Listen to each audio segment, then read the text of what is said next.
Hey guys, it's Haley, and I apologize in advance for my voice and my nose and the grossness because I got sick during the Booktubeathon and it's not a good time. Today I'm going to be filming my wrap-up for the Booktubeathon and sharing with you all of the things that I've read, so let's get started. So, if you've seen my Booktubeathon vlogs, you'll know that I kind of failed at the first 2 days of the readathon and just was binge watching YouTube and people's challenges and stuff.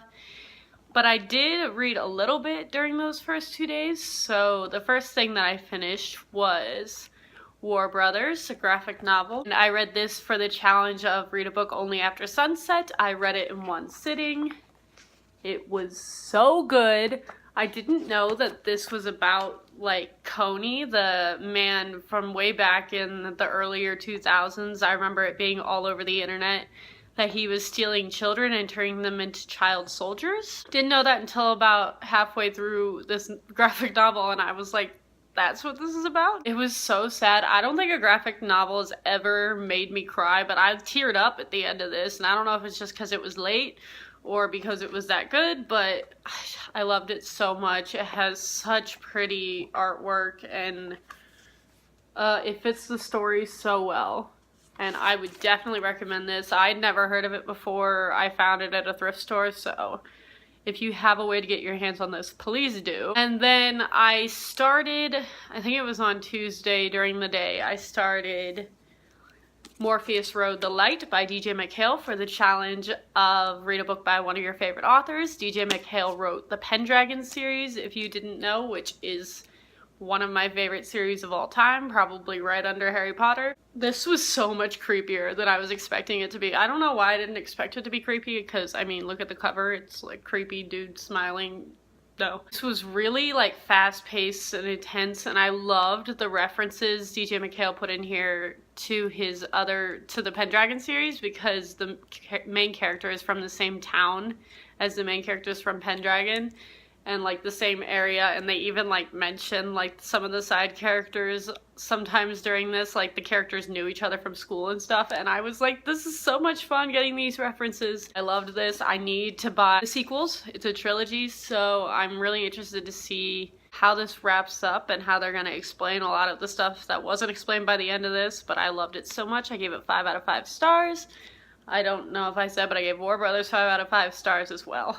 And then on day 3, I felt a little bit better, so I actually decided to vlog. And I started The Great Gatsby. I also finished Morpheus Road on day 3, actually, I think. I read and finished The Great Gatsby in one sitting, and I was honestly so surprised by how much I really liked this book. I wasn't expecting to love it. I was expecting to be like, oh, that was alright. Because I know it has a lot of mixed reviews. It's either you love it or hate it kind of thing from what I hear. And I couldn't even tell you why I loved it. There wasn't a reason. It was just, I liked the time period of the 20s. I liked the main character. I liked his perspective. I loved the writing, which is another reason I want to get my hands on more of F. Scott Fitzgerald's writing. I tabbed a bunch of it. I gave this a glowing 5 out of 5 stars, and I think this might be my new favorite classic. To Kill a Mockingbird and The Outsiders have been my favorite classics since middle school.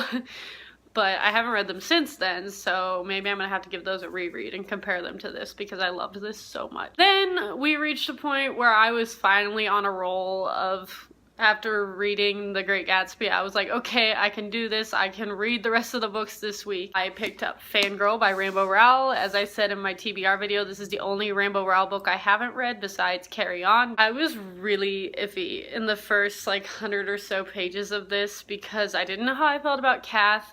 And Levi was introduced, and I thought he was so weird, for the first 100 or so pages, because he kept just showing up in her dorm room and, hanging out there and, waiting outside her door even though nobody was there. But obviously he grew on me, and I ended up loving him so much. I just really loved the fandom aspect of this book. At one point in here, they go to a midnight release of the last Simon Snow book, And it felt so much like going to the midnight release parties of Harry Potter that I was just like getting so nostalgic and emotional. And I just loved it. And I loved Levi, and I was very iffy on Kath and Ren throughout the entire book. Like, I went back and forth between liking them and being like, I don't know if, that's problematic. I think my favorite character in this book was actually Reagan. She was such a good person to have opposite Kath. Like, she would call her out on her crap, and like, I liked the way her and Kath's friendship like happened just so naturally, and that even though they're complete opposites, and that she never like was really mean to her, Kath just assumed that she didn't like her. Reagan was by far my favorite part of this book. And I gave this 5 out of 5 stars too, and it might be my new favorite Rainbow Rowell. I don't know. Attachments is definitely up there. It's between those two for me. I actually really enjoyed the fan fiction or snippets of the Simon Snow series plus Cass fan fiction bits in here, which I wasn't expecting to like, because the things I've heard about Carry On and even the fan fiction in this weren't very good. Like, it was either love it or hate it, but I actually kind of liked it. And the only problem I have with it is the magic system seems so strange and just kind of way too dumbed down for the world that is supposedly in there in the Simon Snow series. So I'm very interested in reading Carry On now, which I wasn't before, so that's good. I don't know how I'll feel about a whole book with that magic system because it was rough. And then I decided, well, actually I tried to start Extremely Loud and Incredibly Close, which was on my original TBR. I read 10 pages of that book and literally had no idea what was going on. Like, it was written so confusingly, and I knew it wasn't going to happen during a readathon, so I just put it right down, and I actually read Gatsby and Fangirl right after that. So for my book to movie adaptation ones, I picked Alice in Wonderland. Oh, by the way, Fangirl was for the challenge of Discovered Through Booktube, because I hear about it all the time, and it's the one Rainbow Rowell book that I always see on here, and it was the only one I hadn't read, so that was that challenge that I completed. But anyways, Alice in Wonderland, I decided to pick this up at the last minute because it's like 109 pages. I knew I could read it quickly, and I discovered there is a adaptation of Alice in Wonderland with Michael Crawford in it, who, if you don't know, is the original London cast of The Phantom of the Opera. He was the Phantom. And I was like, since when was Michael Crawford in a movie? So that sparked my interest, and I guess it's a musical version. I don't really know anything about it. It looks live action. It's an adaptation of Alice in Wonderland I've never seen, and if you don't know anything about me, Alice in Wonderland is my favorite fairy tale classic sort of thing of all time. Like, I love anything to do with it.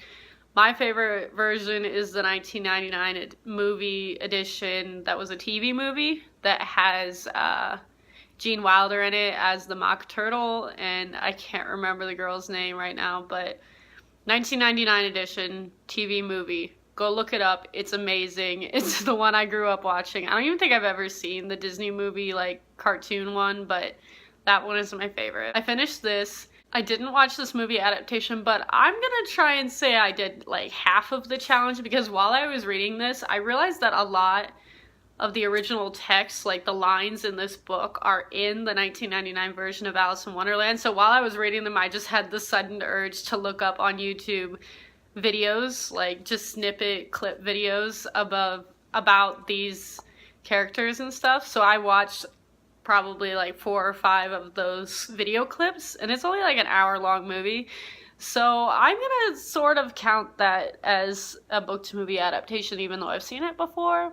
But I'm not gonna count it as a full point because I feel like that would be cheating, and you'll see why later, of why I think I completed 6.5 challenges is what I'm considering for myself. So I'll explain the rest of that later, but that's where I was at on this one. This is also a bind-up of Alice's Adventures in Wonderland and Through the Looking Glass. I haven't read Through the Looking Glass yet, so we'll get to that soon, hopefully. Saturday morning happened, and I started Amy and Roger's Epic Detour. I read probably about half of this in one go. I knew I was going to be busy on Saturday because I had plans to go out and go shopping and like do a bunch of running around and errands and stuff. So I read as much of this as I could before I had to leave. And I ended up spending the night at my friend's house, and we watched a bunch of Hamilton-related Vines, which, let me tell you, if you have not seen a bunch of those, they are so funny. And then the next morning we woke up early to go to church, so I was at church for a long period of time. And I ended up finishing this during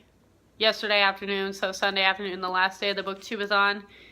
And I just loved everything about it. Like, I loved Amy was a theater nerd. There's totally show tunes in here. Hold on. There's a whole show tunes playlist of Amy's playlist, and I loved it so much because I love so many of these shows. Like, they have Wicked, Spring Awakening, Jekyll and Hyde, Songs for a New World, Another Spring Awakening, The Last 5 Years, Oliver, The Producers, Hairspray, Avenue Q, Little Night Music. Like, I was just so excited to see stuff related to theater and a regular contemporary that's not even like based on theater. So many of them had like Owl City and the All-American Rejects and a bunch of other bands that I really like that were on Roger's playlist, so it just made me love him so much more. And yeah, I loved this book. This is by far my favorite Morgan Matson. The only one of hers I haven't read is The Unexpected Everything, but I doubt that it's gonna beat this. I'm gonna put this down before I sit here and talk about it for another 5 minutes. Oh, this is for the challenge of read a book with yellow on the cover as well, because I did not read The Rosie Project because I didn't do a great job of readathoning this week. Sunday afternoon, as soon as I finished Amy and Roger, I was determined to try and read the 7 books. So I picked up The Hobbit by J.R.R. Tolkien. I got this far. I literally have like 100 pages left. And I didn't finish it because I tried to stay up last night until midnight. I think I made it to like a little bit past 11. And I tried to drink caffeine. It was not keeping me awake. I was so tired because I'm getting sick. And I've been staying up till past midnight every night. And then getting up early because of the readathon so I could see the challenges at midnight. And I was just so tired. I didn't finish this, so I'm counting this as a 3/4 of the way through. So 3/4 of the way through that 7th book challenge. So that added with watching clips of Alice in Wonderland, I decided to go with 6.25 or 6.5 challenges out of 10 completed. Judge me if you want, if you don't think that counts, but I think it does. I plan to finish this today or tomorrow and to watch the Michael Crawford Alice in Wonderland too. That is my wrap up for Booktubeathon. I did vlog throughout the week, so if you would like to see those, they are on my channel. I'll probably link some of them down below to make it easy on you. And I just want to say thank you to Ariel and everybody that worked their butts off to be a part of this readathon, whether it was just participating in the video challenges or the people that ran the Twitter sprints, which were so much fun. My personal favorites being Dana and Molly from Molly Reads, who I will link down below. She's kind of a newer booktuber, and I think she has gotten a lot more subscribers through people finding her through the Twitter sprints, so I'm so happy for her. And yeah, I just had so much fun reading this week, and I actually did read a lot of stuff, so I am proud of what I have read. And thank you all for watching, and I will see you guys next time.